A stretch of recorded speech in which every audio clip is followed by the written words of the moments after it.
When I was a kid, there was a guy that lived around the corner from me, and his name was Cub. On any given day, you could walk around his house to his backyard, you'd find Cub sitting there. And he'd hang with you, and he'd tell a bunch of stories, and he'd give you life advice and stuff. He was maybe like 5 years older than me, I don't know. But if you ever talked to him, you would figure out pretty quickly that he was wise beyond his years.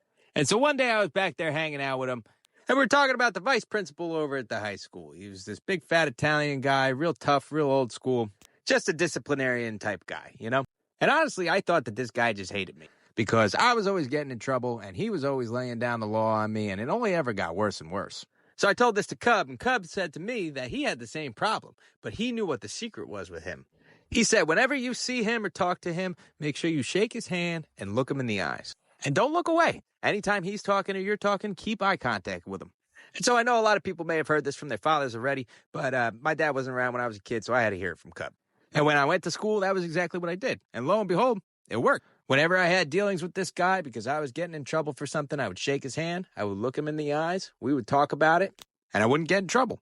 Now, I thought I had cracked the code, and I figured out how I could do whatever I wanted without any consequences. But then a weird thing happened. I stopped having dealings with this guy altogether because, for the most part, I stopped doing things to get in trouble. I felt like I had built a foundation of respect with this guy, and I really didn't want to have to look him in the eyes and tell him what I did.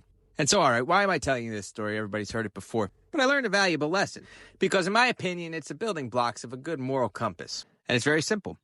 Don't do anything to anyone unless you're willing to look them in the eye, tell the truth, and take accountability for your actions. Anyway, here's my 2 cents for the day. Faucet grease polishes a faucet real nice, protects the finish.